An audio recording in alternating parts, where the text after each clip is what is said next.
Kull sena f'pajjiżna jsir il-Festival Agape li jikkommemora n-nawfraġġju ta' San Pawl permezz ta' mużika sagra li tindaq mill-Orkestra Nazzjonali ta' Malta.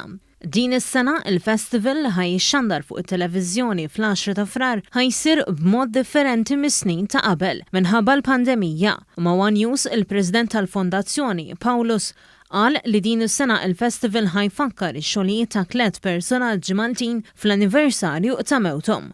Dawn it-3 personaġġi huma il-Poeta Nazzjonali Don Carm Sajla, il-Professur Pietru Pau Sajdon kif ukoll il-Professur tal-Malti tant maħbub min-nies Oliver Frigieri. Il-President tal-Fondazzjoni Paulus Mark Fenech Vella spjegalna li dawn it-3 personaġġi intgħażlu għal xi tlieta isemmu il-Miġġa ta' San Pawl u xi elementi reliġjużi oħrajn fil-kitbiet tagħhom.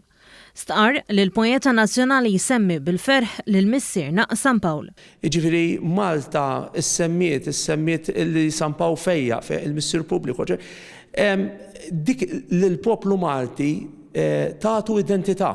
U Don Carm fis-sunetti tiegħu kiteb madwar 12-15 sunet il-miġja tan-nawfraġġju ta' San Pawl illi l-Kristjaneżmu minn dak iż-żmien baqa' jinfluwenza l-kultura u l-identità ta' nazzjon jixraq li niċċelebraw. Żied jgħid ukoll li din is-sena il-mużika se tkun waħda kontemporanja li tappella għal kulħadd.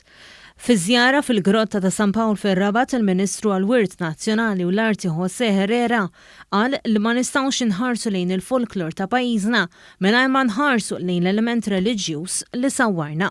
Allura San Pawl, il-kultu San Pawl għandu sinifikat partikolari għal-poplu Malti u dawn l-affarijiet kollha jgħinu biex inkomplu nsaħħu l-identità tal-poplu tagħna.